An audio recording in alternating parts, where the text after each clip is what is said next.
Anchor Suma గురించి తెలుగు రాష్ట్రాల్లో తెలియని వారుండరు. దశాబ్దాలుగా బుల్లితెరపై ఎన్నో టీవీ షోలు, సినిమాలు, ప్రీ రిలీజ్ ఈవెంట్స్తో ఎప్పుడూ బిజీగా ఉంటారు ఈమె. మరోవైపు రాజీవ్ కనకాల సైతం చేతి నిండా సినిమాలతో తీరిక లేకుండా గడిపేస్తుంటారు.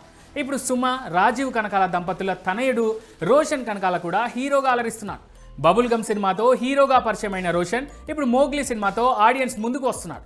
Colour photo fame director Sandeep Raj దర్శకత్వం వహిస్తున్న ఈ సినిమా డిసెంబర్ 13న విడుదలైంది. డీసెంట్ టాక్ తెచ్చుకుంటాం. ఈ క్రమంలోనే కొన్ని రోజుల ముందు ఈ మూవీ ప్రమోషన్లో ఉన్న రోషన్కు తన తల్లిదండ్రులు విడాకులు తీసుకున్నారంటూ వచ్చిన వార్తలపై ఓ షాకింగ్ ప్రశ్న ఎదురైంది. ఈ ప్రశ్నకు ఈ హీరో చెప్పిన ఆన్సర్ కాస్త ఇప్పుడు సోషల్ మీడియాలో వైరల్ అవుతోంది. సుమ, రాజీవ్ కనకాల విడాకులు తీసుకున్నారంటూ గత 3 సంవత్సరాలుగా వచ్చిన రూమర్స్పై రోషన్ స్పందించారు. ఈ వార్తలు తమ కుటుంబానికి చాలా బాధ కలిగించాయని, తనను ఎమోషనల్గా ప్రభావితం చేశాయని అన్నారు. తమ కుటుంబంలో అటువంటి సమస్యలు లేవని, కానీ బయట జరుగుతున్న ప్రచారం వల్ల తాము చాలా ఇబ్బంది పడ్డామని రోషన్ చెప్పుకొచ్చారు. మొదట్లో తన తల్లి సుమ కూడా ఈ రూమర్స్ వల్ల చాలా బాధపడినా చివరికి వాటిని పట్టించుకోవడం మానేశారని తెలిపారు. ఎందుకంటే తమ కుటుంబంలో ఏం జరుగుతుందో తమకు మాత్రమే తెలుసని, ఇతరుల అభిప్రాయాలకు ప్రాముఖ్యత ఇవ్వాల్సిన అవసరం లేదని తాము నిర్ణయించుకున్నట్టు రోషన్ స్పష్టం చేశారు.